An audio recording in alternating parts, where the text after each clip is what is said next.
नमस्कार दोस्तों, स्वागत है हमारे चैनल भक्ति सागर में। दोस्तों, यदि आप हमारे चैनल भक्ति सागर पहली बार देख रहे हैं तो सब्सक्राइब करना नहीं भूले। दोस्तों, भारत में ऐसा कोई भी गांव नहीं है जहां नाग देवता की पूजा नहीं होती है। दोस्तों, हिंदू सनातन धर्म में नाग सांप को देवता का स्थान दिया गया है, इसलिए नाग पूजा के लिए एक विशेष दिन भी रखा गया है जिसे नाग पंचमी के दिन से जाना जाता है। साथ ही शास्त्रों में एक से एक बढ़कर नागों का वर्णन पढ़ने और देखने को मिलता है जिसे आप कल्पना नहीं कर सकते हैं। आज हम इस वीडियो में पुराणों में वर्णित एक से एक बढ़कर नाग की शक्तियों के बारे में बताएंगे। साथ ही आज आप विकास द्विवेदी को बार बार सांप काटने का रहस्य भी जान पाएंगे। तो दोस्तों, आपसे निवेदन है कि यह वीडियो पूरा जरूर देखें। शायद आने वाली सावन माह में नाग देवता अपनी कृपा बनाए रखें। तो प्रिय दर्शकों, चलते हैं वीडियो की ओर। मित्रों, आज हम बात करेंगे सबसे पहले नागलोक की सबसे महत्वपूर्ण नाग, शेष नाग। दोस्तों, शेष नाग के बारे में कहा जाता है मित्रों, कश्यप ऋषि के सबसे बड़े और सबसे पराक्रमी पुत्र शेष नाग ही था। शेष नाग हमेशा पाताल लोक में ही रहता है।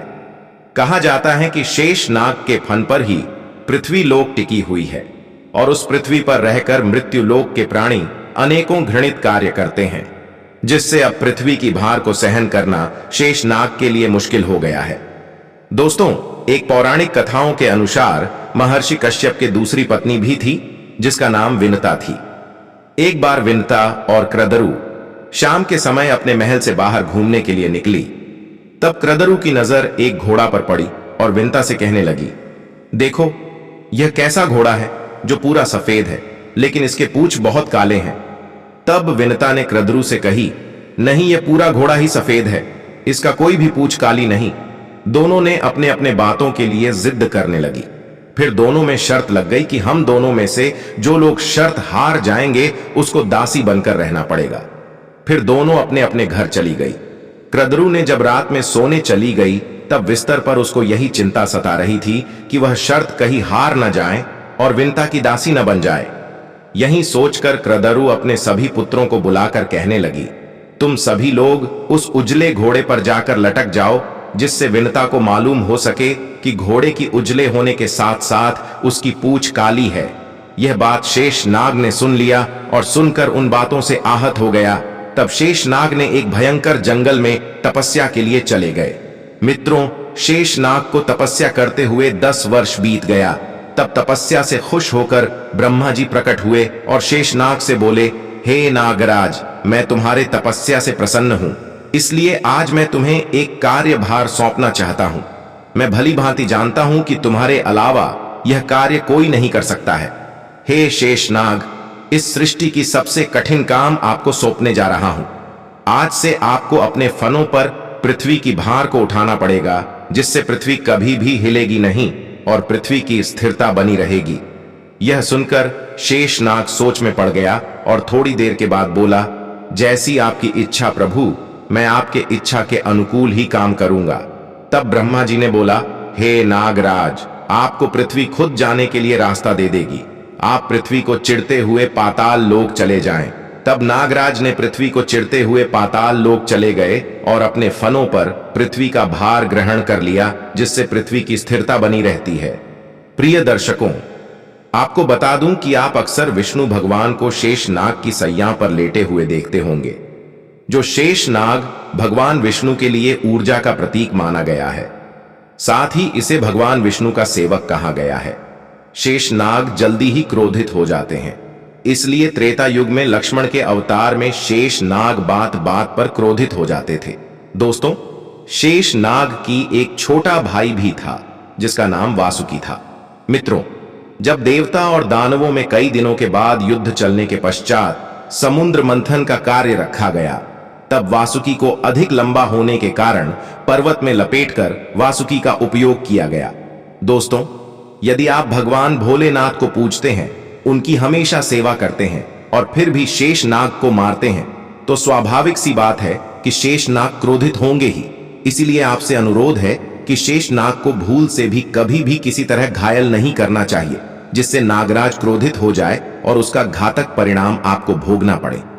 दोस्तों, नाग देवता ऐसी लोक में रहते हैं जिसे हम मनुष्य जल्दी देख नहीं पाते, लेकिन मृत्यु के बाद इस नागलोक में चला जाता है। दोस्तों, आप ये जरूर सोचते होंगे कि मनुष्य नागलोक में कैसे चला जाता है।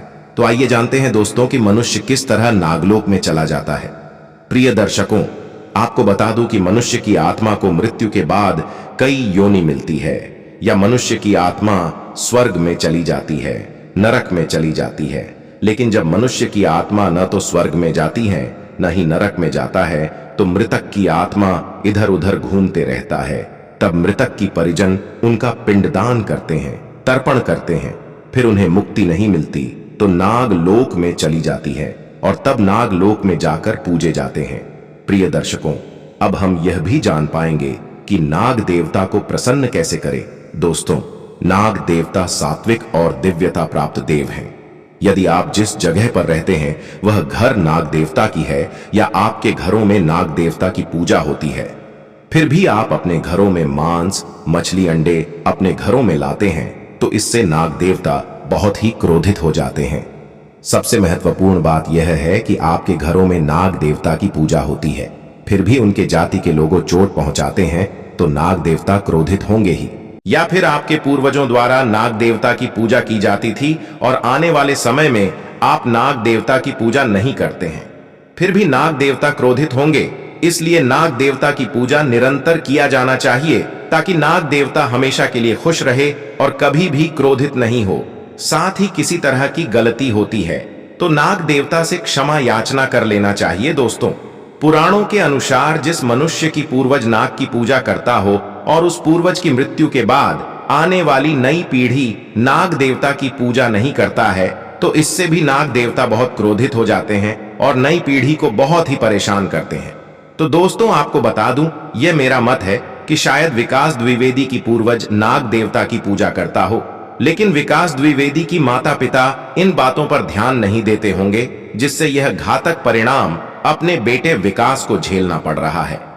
दोस्तों, मेरा मत यह है कि जैसे ही विकास द्विवेदी को सांप सपने में आता है, वैसे ही सांप से उसे क्षमा मांग लेना चाहिए, जिससे नाग देवता शायद प्रसन्न हो जाएं। साथ ही वासुकी नाग मंदिर प्रयागराज में जाकर दूध और लावा चढ़ा दे। दोस्तों, आपको बता दूं, वासुकी नागराज ही भगवान विष्णु के पास सयां बनकर बैठे रहते हैं। कहा जाता है, यदि वासुकी नागराज से क्षमा याचना किया जाए तो भगवान विष्णु भी क्षमा कर देते हैं। प्रिय दर्शकों, आपसे निवेदन है कि विकास द्विवेदी कौन सी उपाय करे तो सर्पदंश से बच सके। आप लोग अपना प्रतिक्रिया जरूर दें। धन्यवाद।